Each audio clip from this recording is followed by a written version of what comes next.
یہ بھی بیوقوفی ہے۔ ایک باغیچے میں ذرا غور کریے نا، زبان ہے کس لیے؟ زبان لوگوں کو ملانے کے لیے ہے نا۔ بول کر آپ کسی کے قریب آتے ہیں، بول کر آپ کسی سے ہمدردی حاصل کرتے ہیں، بول کر آپ کسی سے غم کا اظہار کرتے ہیں، بول کر آپ کسی سے خوشی کا اظہار کرتے ہیں۔ آداب سامعین، آج آپ کی خدمت میں جو سبق ہم لے کر حاضر ہیں، زبانوں کا گھر ہندوستان، یہ احتشام حسین صاحب کا مضمون ہے، اور ان کی کتاب، انہوں نے بچوں کے لیے کتاب لکھی جس کا نام اردو کی کہانی، جس میں اردو ادب کی تاریخ اور اردو زبان کے بارے میں بڑے ہی دلچسپ انداز سے بیان کیا گیا ہے۔ اسی کتاب میں سے یہ حصہ لیا گیا ہے۔ اس کو پڑھنے سے پہلے ہم ایک بات کا تذکرہ کر لینا ضروری سمجھتے ہیں، اور وہ یہ کہ دنیا بھر میں جتنی زبانیں بولی جاتی ہیں، جتنے قسم کے لوگ رہتے ہیں، اور جتنی تفریق، فرق کرنے والی چیزیں ہیں، یعنی زبان بھی ان میں ایک چیز ہے جو لوگوں کو لوگوں میں آپس میں فرق پیدا کرتی ہے۔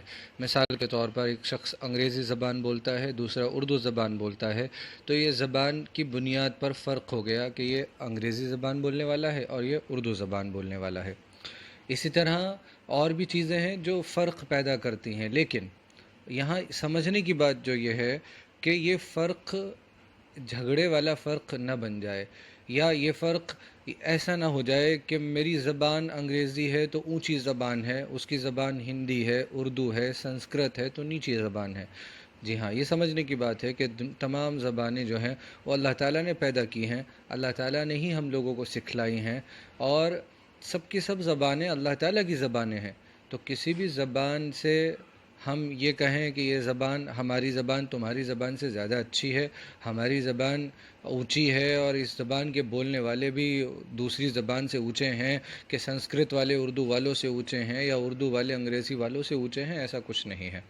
تو یہ سمجھنے کی بات ہے کہ تمام کی تمام جو زبانیں ہیں وہ اللہ تعالیٰ نے پیدا کی ہیں، اللہ تعالیٰ نے اس میں بلکہ نشانیاں ہیں۔ اللہ نے کہا یہ جو زبانوں کا یہ جو اتنی ساری زبانیں ہیں، اس میں نشانیاں ہیں کہ دیکھو تم ہماری قدرت میں غور و فکر کرو کہ ہم نے تمہیں کتنی زبانیں سکھلائی ہیں۔ آئیے سبق کا آغاز کرتے ہیں۔ جو ضروری باتیں ہوں گی وہ ہم سبق کے درمیان جو ہے اس پر تذکرہ کرتے رہیں گے۔ ہندوستان ایک لمبا چوڑا دیش ہے، جس میں کہیں اونچے پہاڑ اور گہری ندیاں راستہ روکتی ہیں، کہیں پھیلے ریگستان ہیں جن میں آبادی کم ہے، کہیں زمین سونا اگلتی ہے، کہیں بنجر ہے اور کچھ پیدا نہیں ہوتا۔ زمین سونا اگلتی ہے یعنی زمین کے نیچے سے قیمتی قیمتی اشیاء، چیزیں نکلتی ہیں، مثال کے طور پر سونا ہی لے لیجئے، یا اسی طرح کوئلہ ہے، اور دوسری قیمتی تانبا ہے، جو قیمتی چیزیں ہیں جن کا استعمال ہوتا ہے اور بہت زیادہ جو ہے آمدنی کا ذریعہ بنتی ہیں۔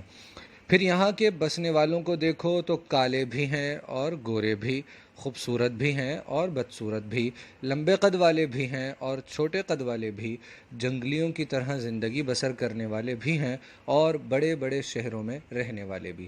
یہ سمجھ لینے کی بات ہے، خوبصورت بدصورت یہ ہمارے پیمانے ہیں، ہر شخص خوبصورت ہی ہوتا ہے، وہ ہم طے کر لیتے ہیں یار یہ خوبصورت ہے، یہ بدصورت ہے، یہ کالا گورا، خوبصورت بدصورتی، یہ سب چیزیں جو ہیں یہ ظاہر کی چیزیں ہیں۔ کون سی چیزیں؟ ظاہر کی۔ جی ہاں، اگر آپ کا رنگ کالا ہے تو یہ آپ کی مرضی سے کالا نہیں ہے، آپ کا رنگ گورا ہے آپ کی مرضی سے گورا نہیں ہے، آپ کو اللہ تعالیٰ نے جیسا بنایا ہے آپ ویسے ہیں۔ تو ہر انسان کو اللہ نے جیسا بنایا اس کو اسی میں خوش رہنا چاہیے، اسی پہ اللہ تعالیٰ کا شکر کرنا چاہیے، اور اس کو دوسروں سے اپنے آپ کو نہ تو کمتر سمجھنا چاہیے، اگر وہ کالا ہے تو دوسروں سے یہ سمجھے کہ میں بیکار ہوں، اور اگر گورا ہے تو یہ سمجھے کہ میں دوسروں سے بہتر ہوں۔ دونوں ہی باتیں کم عقلی اور بے وقوفی اور ہم سمجھ لیں کہ نقصان پہنچانے والی عادت ہے، جو کہ انسان کو برائی کی طرف یا تو احساس کمتری اس میں پیدا کرتی ہے کہ وہ اپنے آپ کو دوسروں سے کمتر سمجھنے لگتا ہے، یا احساس برتری جو اپنے آپ کو دوسروں سے زیادہ سمجھنے لگتا ہے، اور دونوں چیزیں اس کو اس کے مقصد سے بھٹکاتی ہیں، راہ سے الگ کرتی ہیں۔ آگے چلیں۔ یہاں نہ جانے کتنی طرح کے لوگ ملتے ہیں اور کتنی طرح کی زبانیں اور بولیاں بولتے ہیں۔ دیکھیے بولی عام طور پر ہم ایسی زبان کو کہتے ہیں جو زبان کی طرح سے ترقی یافتہ نہیں ہے. زبان ہے، لکھی جاتی ہے، بولی بھی جاتی ہے، زبان میں شاعری بھی ہو رہی ہے، کہانیاں بھی لکھی جا رہی ہیں، لیکن بولی اتنی زیادہ ترقی یافتہ نہیں ہوتی کہ اس کو جو ہے اس میں ادب عام طور پر نہیں پایا جاتا. یا وہ عام طور پر بولی یوں سمجھ لیجئے کہ لوگوں کے درمیان ایک زبان کی ایک شکل ہوتی ہے جو بولی جاتی ہے. جی ہاں، کچھ ایسے ہیں جن کو ہندوستان میں بسے ہوئے 5,000 برس سے بھی زیادہ ہو گئے. کچھ ایسے ہیں جو تھوڑے ہی دنوں سے یہاں آباد ہیں. ایسے دیش میں عجیب عجیب ڈھنگ کی قومیں ہوں گی اور عجیب عجیب زبانیں، لیکن اس سے گھبرانا نہیں چاہیے. یہ تو اس ملک کے بڑے ہونے کی نشانی ہے کہ اس میں الگ الگ ہونے پر بھی سب کے مل جل کر رہنے کی گنجائش ہے. یہ بتانا کٹھن مشکل ہے کہ 5,000 برس پہلے یہاں کون لوگ بستے تھے، مگر اب بہت سے لوگ یہ بات جانتے ہیں کہ اس زمانے سے یہاں دور دور کے لوگ آنے لگے. اتنا سمجھ لینا کچھ مشکل نہیں ہے کہ پہلے دنیا کے زیادہ تر لوگ وحشیوں کی طرح زندگی بسر کرتے تھے اور کھانے پینے کی کھوج میں چھوٹی چھوٹی ٹولیوں میں مارے مارے پھرتے تھے. جانوروں کا شکار کرتے تھے یا درختوں کے پھل پتے اور جڑ کھا کر پیٹ بھرتے تھے. شروعاتی دور میں ہو سکتا ہے، ممکن ہے، انسان جب ترقی یافتہ نہیں تھا، انسان کے پاس اتنی چیزیں مہیا نہیں تھیں، تو وہ عام طریقے پر زندگی گزار رہا تھا، بہت ہی سادے طریقے پر زندگی اس کی گزر رہی تھی. ان میں کے کچھ لوگ یہاں بھی پہنچے. ان کی نسل کے لوگ اب بھی بنگال، بہار، چھوٹا ناگپور اور وندھیاچل کے پہاڑوں کے قریب پائے جاتے ہیں. وہ جو زبان بولتے تھے وہ آج بھی الگ ہے. ہوتا ہے عام طور پہ کہ ان کی زبان جو ہے وہ دوسروں سے الگ رہتی ہے کیونکہ ان کا اتنا زیادہ میل جول نہیں ہوتا. آپس میں ہی وہ لوگ مل جل کر رہتے ہیں، لیکن ان کا اپنی جگہ سے دوسری جگہ جانا کہ وہ عام لوگوں کے بیچ جا کر بس جائیں، ایسا بہت کم ہوتا ہے کیونکہ ان کی زندگی جنگل سے جڑی ہوئی تھی.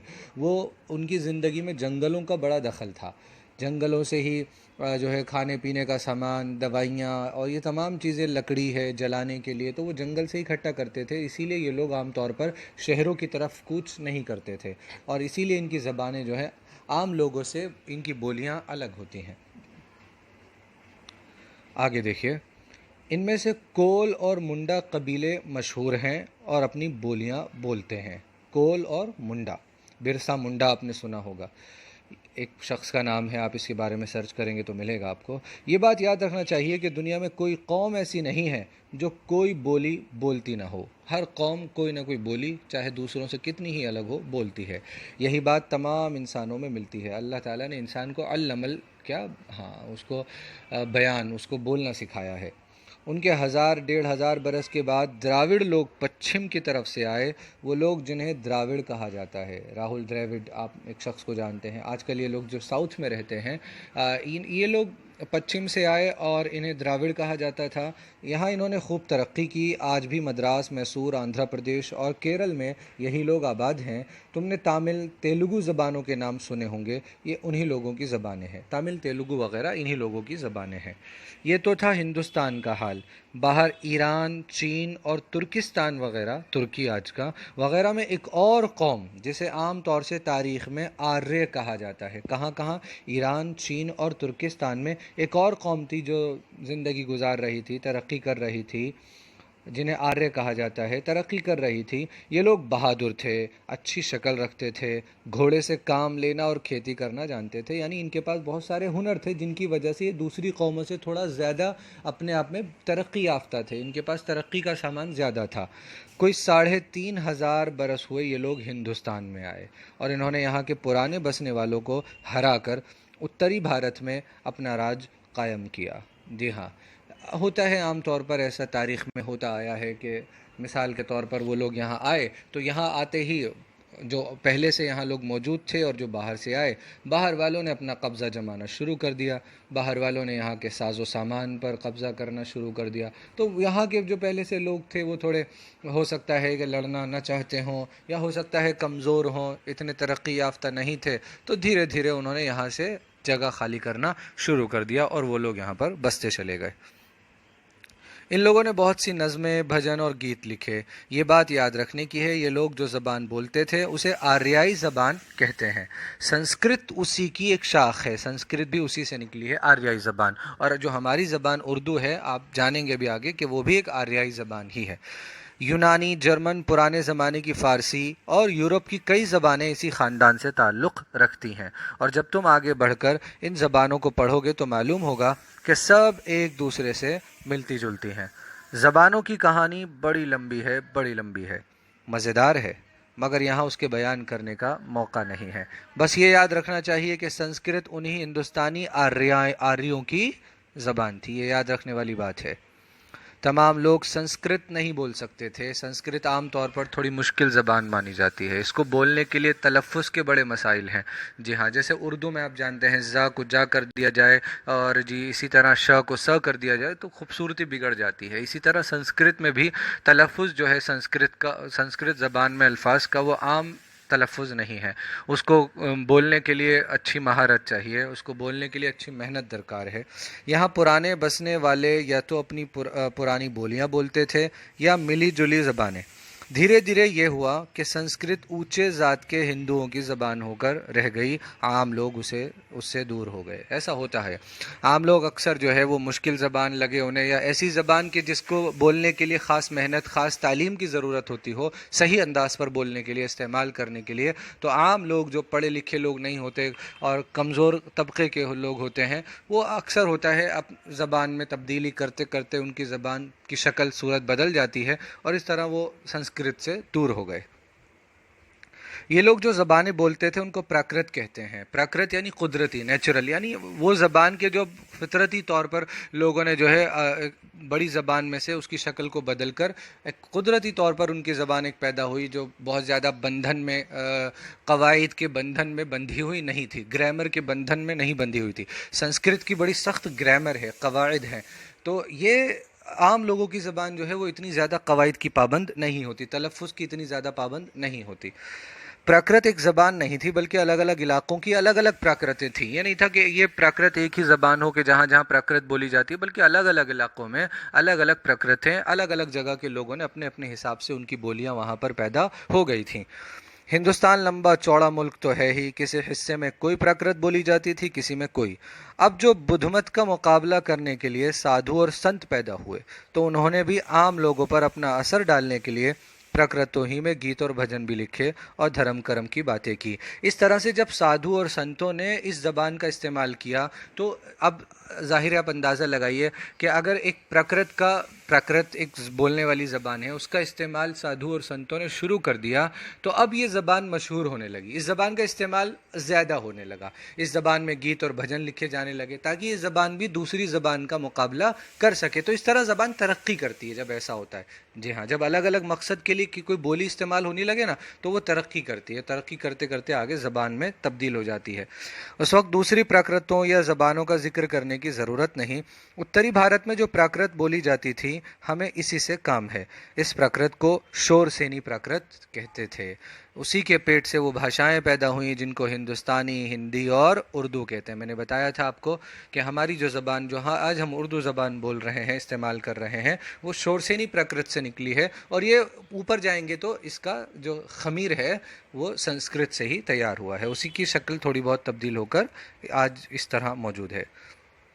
بنگالی، مراٹھی، گجراتی، پنجابی، سندھی، آسامی اور اڑیا بھی نئی آریائی زبانیں ہیں، یہ بھی سب آریائی خاندان سے ان زبانوں کا تعلق ہے۔ یہ بھی تاریخ کا ایک دلچسپ اتفاق ہے کہ جب مسلمان ہندوستان میں آئے تو ان زبانوں کی بھی ترقی ہوئی۔ یہ بھی ایک اتفاق ہے کہ مسلمان ہندوستان آئے تو ان زبانوں میں بھی ترقی ہوئی، اور اسی طرح آپ جانتے ہیں کہ اردو بھی یہیں پر ترقی پا کر پیدا ہوئی اسی طرح سے۔ اگر اوپر لکھی ہوئی باتیں یاد رکھی جائیں تو آگے کی کہانی اور زیادہ سمجھ میں آئے گی، اور معلوم ہوگا کہ 1000 عیسوی کے بعد سے جو نئی زبانیں ہندوستان میں بولی جانے لگیں ان میں ایک اردو زبان بھی ہے۔ 1000 عیسوی کے بعد سے، جی ہاں، یہ زبان کہیں باہر سے نہیں آئی، یہیں پیدا ہوئی اور یہیں کے لوگوں نے اسے ترقی دی. اس کی بناوٹ، اس کا رنگ روپ سب ہندوستانی ہے. اگر یہ زبان کسی دوسرے ملک میں بھی بولی جانے لگے تو یہ وہاں کی زبان نہیں بن جائے گی، ہندوستانی ہی رہے گی. جی ہاں، یہ سمجھنے کی بات تھی. آخر میں جو بہت اہم بات انہوں نے عرض کی کہ اردو زبان کی بھی جو ترقی ہوئی ہے، اردو زبان کی جو پیدائش ہوئی ہے اور پھر ترقی کا دھیرے دھیرے ارتقا ہے اس کا، وہ سب ہندوستان میں ہوا ہے، ہندوستان کے لوگوں کے ذریعے سے ہوا ہے. ہندوستان کے لوگوں نے ہی اس زبان کو استعمال کیا ہے، الگ الگ مقاصد کے لیے استعمال کیا. تجارت میں استعمال ہونے لگا، کاروبار میں استعمال ہونے لگا. زبان، لوگ ادھر ادھر قافلے ادھر ادھر جانے لگے تو زبان بھی لوگوں کے ساتھ ساتھ سفر کرتی ہے. جی ہاں، جو اب بہت سارے لوگ اگر یہاں سے اردو بولنے والے کسی علاقے میں جائیں، چاہے بھلے کسی دوسرے ملک کے علاقے میں جائیں، تو آپ دیکھیں گے وہاں بھی دھیرے دھیرے اردو بولنے والوں کی تعداد، اگر وہ وہاں زیادہ تعداد میں پہنچ گئے تو بڑھنی شروع ہو جائے گی. تو اس سے اسی طرح زبانیں ترقی کرتی ہیں، اسی طرح زبانیں پھلتی پھولتی ہیں، اور یہ اچھی بات ہے. زبانیں جتنی زیادہ ہوں، یہ قدرت کی نشانی ہے، اللہ کی نشانی ہے. اس میں کوئی یہ بات نہیں ہے کہ ایک ہی زبان بولی جائے پورے ملک میں تو ہی پورا ملک ایک ہو سکتا ہے، پورے ملک میں محبت ہو سکتی ہے. نہیں، ارے ان فرق کے ساتھ محبت کرنا سیکھنی ہے کہ میں اردو بولتا ہوں، تم ہندی بولتے ہو مثال کے طور پر، حالانکہ ہندی اردو زیادہ میں فرق نہیں ہے ان دونوں زبانوں میں. میں اردو بولتا ہوں، تم انگریزی بولتے ہو، کوئی بات نہیں، ہم دونوں انسان ہیں. اس سے ہماری جو ہے اخلاق پر، عادتوں پر، طور طریقوں پر فرق نہیں آنا چاہیے. آپسی محبت، بھائی چارہ نہیں بگڑنا چاہیے. زبانوں کے ذریعے سے، زبانوں کے اوپر لڑنا، سیاست کرنا، سب بے وقوفی حرکتیں ہیں. کہ اپنی زبان کو اونچا سمجھنا یا اپنی زبان کو دوسری زبانوں کو کچل کر اپنی زبان کو آگے پہنچانے کی کوشش کرنا، یہ بھی بے وقوفی ہے. ایک باغیچے میں ذرا غور کریے نا، زبان ہے کس لیے؟ زبان لوگوں کو ملانے کے لیے نا. بول کر آپ کسی کے قریب آتے ہیں، بول کر آپ کسی سے ہمدردی حاصل کرتے ہیں، بول کر آپ کسی سے غم کا اظہار کرتے ہیں، بول کر آپ کسی سے خوشی کا اظہار کرتے ہیں. اب زبان تو جوڑنے کے لیے، آپ اس کا استعمال ہم اگر کرنے لگے توڑنے کے لیے تو زبان کا مقصد ہی پلٹ جائے گا، الٹا ہو جائے گا. زبان کا استعمال قریب آنے کے لیے، دور لانے کے لیے نہیں، دور کرنے کے لیے نہیں. اور ذرا سوچئے، ایک باغیچے میں ایک ہی رنگ کے اگر سارے کے سارے پھول لگا دیے جائیں تو وہ باغیچہ نہیں کہلاتا بھائی. باغیچہ تو وہی کہلاتا ہے جس میں رنگ برنگے اور قسم قسم کے پھول ہوں اور سب کے سب پھول ترقی کریں، وہی باغیچہ سب سے زیادہ خوبصورت نظر آتا ہے. آئیے ذرا آپ اس کے الفاظ اور معانی پر غور کریں. کچھ اس میں ہندی کے لفظوں کا استعمال ہوا ہے. یہ غور کرتے ہیں. اردو کا جنم ہندوستان میں ہوا. اس کا تعلق ہند آریائی خاندان سے ہے. اردو گنگا جمنی تہذیب کی علامت ہے. یعنی ہم پڑھ چکے ہیں سبق میں کہ اردو کی جو پیدائش ہے وہ ہندوستان میں ہی ہوئی ہے اور یہیں کے لوگوں کی ملی جلی تہذیب کے نتیجے میں ہوئی ہے. جی ہاں، یہاں دو تہذیبوں کے لوگ، بلکہ کئی تہذیبوں کے لوگ ملے اور آپسی لین دین کے ذریعے سے جو ہے وہ اردو زبان پیدا ہوئی ہے، جس کی تشکیل میں ہندوستان کی مختلف بولیوں اور زبانوں کے الفاظ شامل ہیں. یہ بھی بہت بڑی حقیقت ہے کہ اردو زبان میں بہت ساری بولیوں اور زبانوں کے الفاظ شامل ہیں. عربی زبان، فارسی زبان، کھڑی بولی کے الفاظ، یعنی اس کا جو پورا مادہ ہے وہ کھڑی بولی سے ہی تیار ہوا ہے.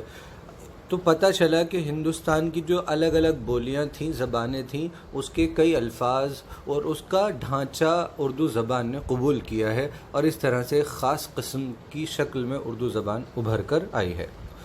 مجھے لگتا ہے اب سوال جواب کرنے میں آپ کو کوئی دقت آنے والی نہیں ہے.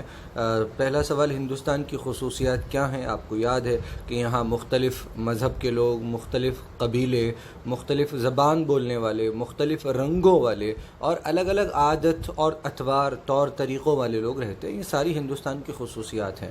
ہندوستان کی قبائلی نسلوں کے نام آپ کو معلوم ہے، اوپر آیا تھا، کول، منڈا، یہ قبائلی نسلیں تھیں جو یہاں رہا کرتی تھیں. تیسرا ہے، دراوڑ کون سی زبانیں بولتے ہیں؟ یاد کریے ذرا، تامل، تیلگو وغیرہ. ہاں صحیح سوچ رہے ہیں آپ. ایک بار آپ خود سبق کا مطالعہ کریں گے تو سوال و جواب کچھ بھی نہیں رہ جائیں گے. سنسکرت کس زبان کی شاخ ہے؟ یاد کریے، یہ ہند آریائی زبان.